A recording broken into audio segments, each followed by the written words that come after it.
Tingnan natin, observe nyo lang, okay? Paano sinagot ni Attorney Matibag o yung bagong director nitong NBI patungkol dito sa 18 ex-Marines, compare nyo lang, pati doon kay Madriaga. Palaisipan para kay NBI Director Melvin Matibag kung paano nagkasya sa mga maleta ang 805 billion pesos na kickback mula sa mga flood control project. Ito ang perang dineliver di umano ng mga lumantad na dating miyembro ng Marines kay Pangulong Bongbong Marcos, ilang mambabatas at iba pang opisyal ng gobyerno. Madalas din ako magbiyahe noon eh. Yung pinakamalaking luggage kasi parang hindi yata abot ng 56 kilos eh. Ang sabi nga ni Senator Ping, yung isang bulto ng tagwa 1,000, that is 1 kilo. So 56 kilo yon.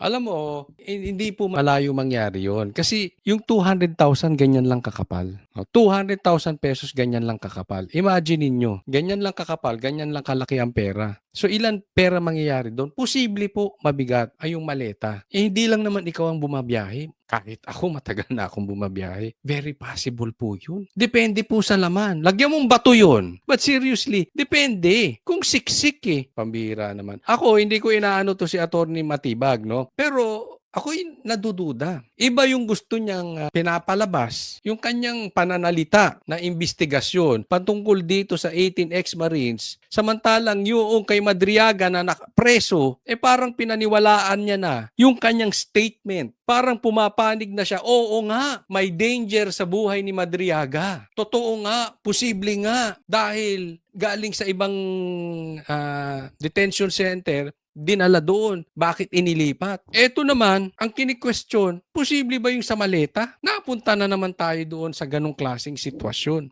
Ang sa akin, hindi sa pinagbibintangan kita, sir. Okay, abogado ka, kaya ka nandyan, matalino ka, magaling ka. Pero bilang matalino, is dapat siguro neutral muna tayo. Huwag muna yung statement na parang lumalabas, mali yung ipinapakita nitong 18 Marines. Diba? Ako lang ba nakakaisip? Hindi nyo ba nakikita? Sige nga, habang pinapanood natin yung pananalita nitong si Matibag, hindi ba kayo parang nadududa na bakit ganito ang statement? Hindi muna siya neutral. Ewan ko, ilagay nyo sa comment section kung sasang-ayon kayo na parang duda na siya agad-agad. Hindi siya neutral. Hindi na itago ni Matibag ang kanyang duda nang matanong ng media kaugnay ng inilabas na sabina ng NBI laban sa 18 nagpakilalang security ng dating kongresista at ngayoy pugante na si Zaldico.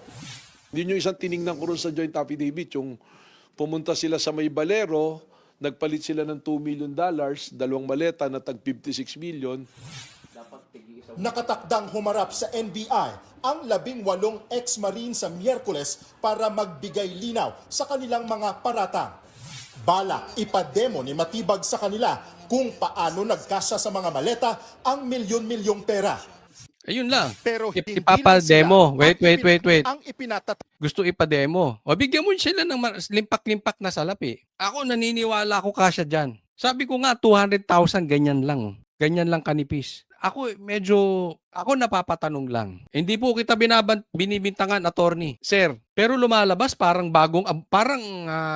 abogado ka ni Bongbong Marcos eh. Parang duda ka na agad dito sa kanilang pinapakitang ebidensya. So diyan pa lang parang may desisyon ka na si Bongbong Marcos at si Tambaloslos ay hindi tumatanggap ng maleta ni hindi mo pa nga naiimbestigahan. Lumalabas na ikaw ay parang attack dog. Hindi, malayo ba? Malayo ba yung naiisip ko? Bago to eh. Bagong pasok to. So bagong attack dog ka? Are we going to see the next Claire Castro? Next Ombudsman Boying Remulla? Next Ping Lacson? Na wala nang ipapakitang ebidensya, susuplakin agad-agad. Basta tatama kay Bongbong Marcos at dun sa pinsan niyang si Romualdez. Hindi ako magugulat. Kasi kahit abogado to, kahit matalino, abogado rin naman si Claire. Abogado naman si Boying. Pero kitang-kita nyo kung kanino sila nag-aabogado. Mga maleta ang milyon-milyong pera. Pero hindi lang sila ang ipinatatawag. Ipinasabi na rin ng NBI ang nasa 12 iba pang personalidad. Ayon kay NBI Director Melvin Matibag, kasama dyan sina dating Congressman Mike Defensor, Attorney Levito Baligod at isa pang abogado na nagnotaryo umano sa affidavit ng mga nagpakilalang dating Marines.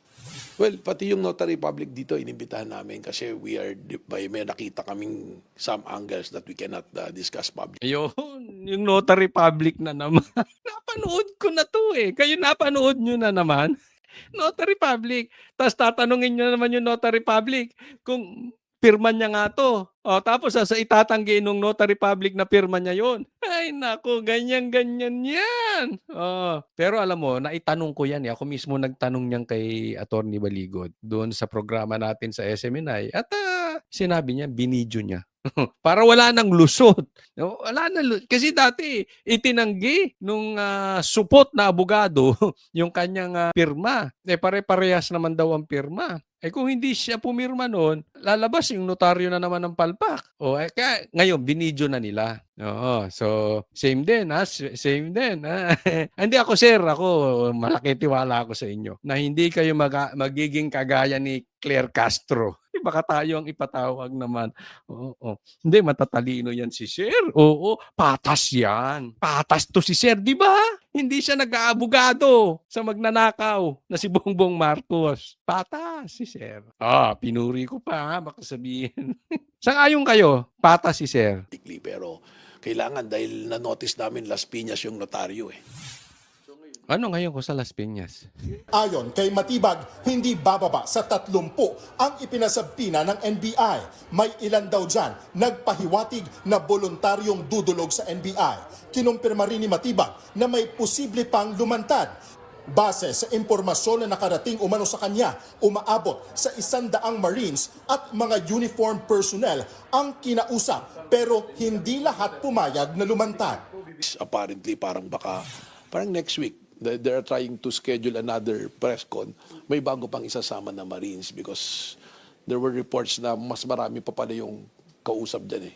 Oo, 100 nga yan. Hindi lang, I don't know kung misleading itong sinasabi ni Attorney Matibag na 100 yung kinausap dyan. Hindi po, 100 po yung 100 plus po yung itong mga bodyguards na kinuha ni Saldico. 100 plus silang nagtatrabaho kay Saldico. At lahat po sila nagdi-deliver. Yun po yun. Hindi yung kinausap. No? Totoo naman kinausap eh. Pero kasi lahat sila empleyado ni Saldico. Kinausap eh. Mga 100 daw yan eh. So, pero hindi lahat pumayag. No. Hindi lahat pumayag. Siyempre, delikado eh. Oo. Tsaka hindi kailangan. It's unnecessary na yung 100 na yan. Siguro sa korte maglalabasan. At tsaka, ito yan. Ito sinabi ni Attorney Baligod. Ito yung pagkasabi sa amin. Uunti po yung labas-labas na yan. Kasi inaantay nilang sumagot, i-deny, tapos saka sila maglalabas ng ebidensya. Hindi mo ibubuhos lahat yan. Pero nakatago na yung ebidensya niyan. Secured na po. Posible rin umano na politically motivated ang paglantad ng mga nagpakilalang security aid ni Ko. Sa kabila nito, iginiit ni Matibag na magiging patas pa rin ang NBI sa kanilang investigasyon. Paano magiging patas? Ako duda na ako agad una pa lang. Kaya nga tinatanong ko yung mga viewers ko ako lang ba nagdududa? Dahil unang-una pa lang, parang inamin nyo naman na duda kayo dito sa 18, di ba? So, una pa lang, pabor na agad kay Bongbong Marcos. Sinisira na sa publiko. Paano magiging patas? Kung ako magbabalita, eto patas. Gusto niyo ng patas? Etong titingnan po namin at iimbestigahan namin, pinatawag po namin itong 18 Marines, 18 ex-Marines. Pero sa ngayon, hindi ko masagot dahil gusto ko muna makita yung buong kanilang isasagot. Gusto ko silang makita ng in person. And then, bibigyan natin ng pagkakataon na patunayan, ipakita yung mga iba pang ebidensya. So, bigyan muna natin sila ng pagkakataon. No? Posible namang nagsasabi silang totoo, posible ding hindi. Yan po ang statement ng patas. Sino mas mukhang patas sa statement? Yung statement ko, yung statement niya. Balita mula sa Frontline, Gio Robles, News 5. Nagpadala ng tauhan ng NBI para sa dagdag na seguridad ng nagpakilalang bagman ni VP Sara Duterte. Puntahan natin itong bagman. Si Ramil Madriaga. Yan ay matapos mapaulat na nakatanggap siya raw ng banta sa buhay. May nagtaka rin daw na manuol kay Madriaga para hindi tumestigo laban sa bise. Nakipag-ugnayan ng NBI sa BJMP para mabantayan si Madriaga sa kanyang kulungan. Posible umano na politika ang motibo sa likod ng pagbabanta. I understand that Madriaga is a critical witness no, sa impeachment na alam naman natin lahat. Inaprubahan na ng Committee on Justice yung impeachment. O, kita mo, doon dito, putulin kita. Critical witness, ito si Madriaga sa impeachment. So, ibig niyang sabihin, kaya delikado ang buhay nito si Madriaga dahil critical witness doon sa impeachment ni BP Sara na aprobado na. In short, posible nga na pinapapatay, diretsahin na natin, pinapapatay ni BP Sara, ito si Madriaga. Yan po ang pinupunto niya. Yan ba ay patas? I don't think so. In my opinion, hindi po patas yung ganyang klaseng statement. Tapos yung statement niya sa Marines, ganun. Bibigyan ko kayo ng patas na statement. Papatawag din natin si Madriaga at iimbestigahan namin kung legit po na meron talagang banta sa kanyang buhay. Huwag po tayong padalos-dalos sa balita. Kailangan pong masusing matingnan ang sitwasyon niya diyan sa Bilibid. Sino mas mukhang patas sa statement namin? And tayo po ay hindi nagtatali-talinuhan. Hindi naman tayo abogado. Matalino to, abogado to eh. NBI yan. So, baka engineer yan, architect pa.